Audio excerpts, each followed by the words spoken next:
घरको साङपाङजी ढुङ्गा बोक्नलाई धरनाको खोइ त ढुङ्गा छैन त कतै पनि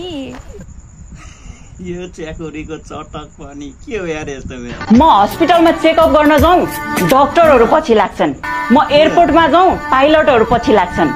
म सुटिङमा जाउँ हिरोहरू पछि लाग्छन् म ब्याङ्कमा जाउँ सिओहरू पछि लाग्छन् त्यसले खुब मेरो अगाडि ढाक्दिने प्याचको गर्थ्यो यार प्याचको अब म लामखुट्टेले के लामखुट्टेले मलेरिया रोग लाग्छ होइन मलाई लामखुट्टेबाट बचाउँछ मलेरिया रोगबाट बचाउने मेरो बेस्ट लुगा यही हो सबजना वेटिङ फर दिस भनेर हेर्नु भएको थियो ल यही हो हेर्नुहोस् कति राम्रो च्याकुरीको चटक पनि भाइरल हुन अनेक गर्छन् यार अनेक यता फेरि बेग्लै छ छतमा फलेको खरबुजा हो नि हो सत्य हो म त गम गम खाने हो नि हो सत्य हो चाहिन्छ भने सम्पर्क गर्नु हो खरबुजा पनि कत्रो ठुलो रहेछ फेरि नि हो सत्य हो कति मिठो हो नि हो सत्य हो खाने हो आमै बाउलाई लास्ट खोडा काजीकी छोरी जुनियरले आज घरमा कोही हुँदैनन् मै खाना हो आई भनेर भनिदिए त्यही भएर गिलास आफू खानु पर्यो अनि यो बट्टा चाहिँ तल ल्याइदिनु पर्यो भनेर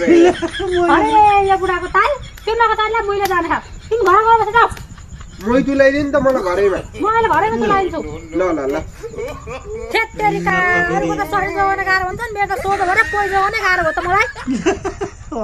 यार यिनीहरूको फेरि बेग्लै छ रमाइलो हे प्रभु हे हरि राम कृष्ण जगन्नाथ प्रेमानंद ये क्या हुआ गलाव में पानी आ गया गामछा भी केटाले कुदाको यार यस्तो खतरा त एक्सन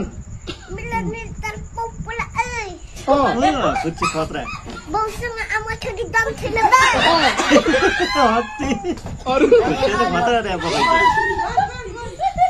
मान्छेबाट केटासँग थप्पड खान्छ बे थप्पड खाइछि रुँदै जान्छ आफ्नो बाउला भन्न बे खतरा रहेछ सुनेपछि मलाई ठोकिन्छ बे धेरै कडा यार भुच्चेले खतरा गायो नि त ल हेर माया अब चाहिँ बिहे गर्न पर्छ यो जंगलमा कति लुकी भेट्नु यार आर्जु भाउजूले भन्नु भएको बिहे गर्न त लाइसेन्स चाहिन्छ रे त सोध्छु है म त्यसो भन्नु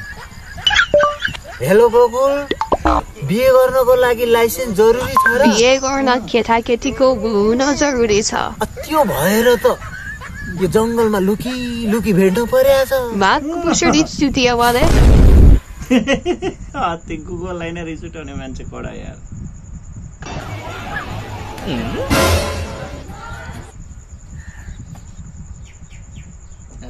केटाले हात धोयो त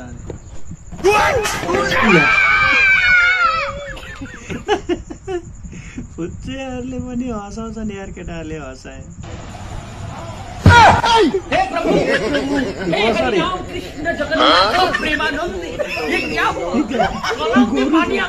ये सब क्या देखना पड़ रहा है अच्छा है मैं अंधा हूँ अनेक कन्टेन्ट भेट्छन् यार केटाहरूले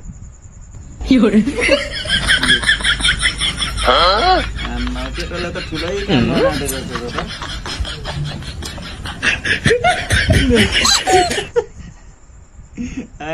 तेरी कुरापाती दिमाग लाउँछ यार बुढोलाई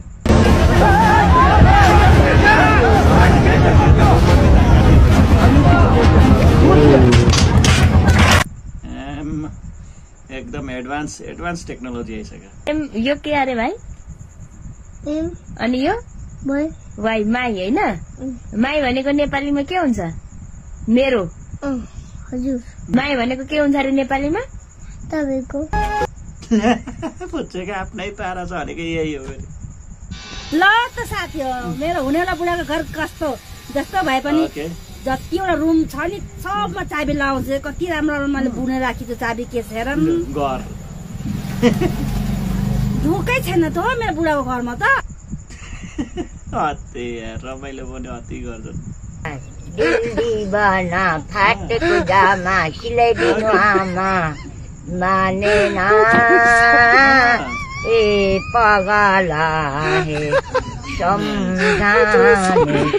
सम्झेन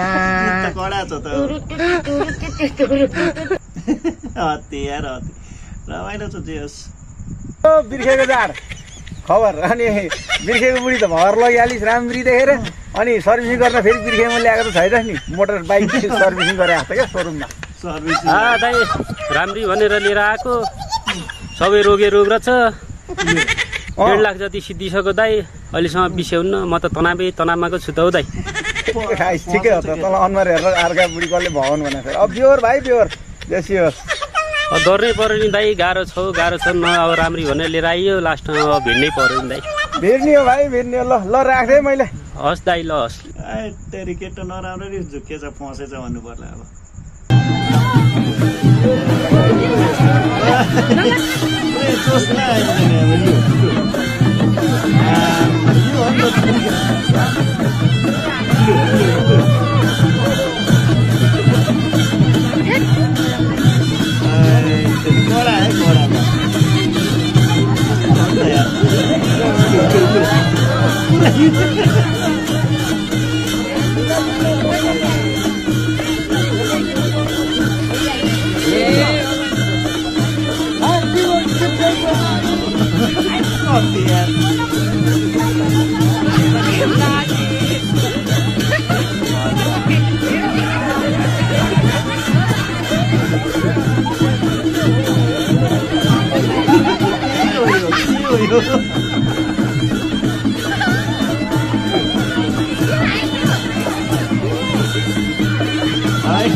ओके साथीहरू कस्तो लाग्यो त तपाईँलाई कमेडी कलेक्सन पक्कै पनि भिडियो हेरेर रमाइलो भयो होला भने आशा छ साथीहरू भिडियो मन पर्यो भने भिडियोलाई लाइक गर्नु सल्लाह सुझाव केही छ भने कमेन्टमा लेख्नुहोस् भन्दै यो भिडियोबाट म बिदा लिन्छु नमस्ते गुड बाई